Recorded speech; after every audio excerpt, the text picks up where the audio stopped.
প্রশ্নটি আপনি করেছেন ৭২ সংবিধান বা যে প্রিভিয়াস যে ভার্সন সংবিধানের এখন যেটি আছে এটিকে যদি আমরা চিন্তা করি সংবিধানটি সব দিক থেকে চিন্তা করলে এটি জনবিরোধী সংবিধান।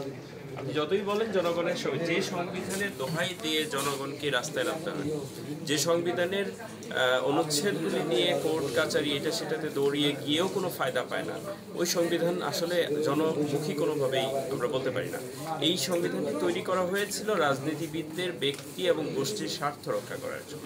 সেখানে নাম কাওয়াজতে কিছু কিছু জায়গায় সমতা বিধান, কিছু কিছু জায়গায় হচ্ছে মানুষকে মানবাধিকারের কথা বলা হয়েছে, কিন্তু আদতে কয়েকটা উদাহরণ আপনি পাবেন না যে সেই মানবাধিকারের সেই ক্লজগুলোর আন্ডারে মানুষ খুব বেশি সুবিধা পেয়েছে।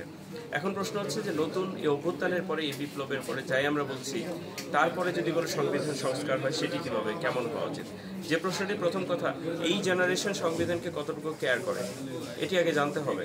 যে এই জেনারেশন যদি এমন কোনো বই, এমন কোনো আইন, এমন কোনো আইনের সুপ্রিম ল যেটিকে এই জেনারেশন বা নতুন যে প্রজন্ম তারা যদি কোনোভাবে কেয়ার না করে, নাই বোঝে, মানার পরের কথা, বোঝা আগে, যদি না বোঝে সেই ধরনের কোনো গ্রন্থ তৈরি করার কোনো মানে নেই। আমার কাছে যেটি মনে হয় এই ধরনের সংবিধান সংস্কার বা কমিশন যাই করুন না কেন, তরুণ প্রজন্মের বেশিরভাগ অংশগ্রহণ দরকার।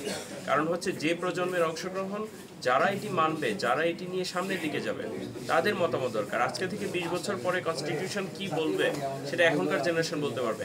আজকে থেকে 40 বছর আগের মানুষ বলতে পারবেন না আগামী 20 বছর পরে কি হবে। যেই যে বিষয়গুলো আমরা মিস করে যাচ্ছি, এটা একটা ডট মিসিং আমরা মনে করি।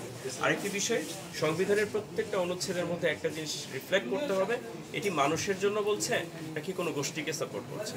প্রত্যেকটা অনুচ্ছেদকে একটা একটা লেন্সের মধ্যে দিয়ে যেতে হবে, যে এটি কি জনগণের জন্য বলছে নাকি এটি দিন শেষে কোনো না কোনো গোষ্ঠী বা কোনো ব্যক্তি, কোনো বিশেষ কাল্ট বা কোনো ইজমকে সাপোর্ট করছে।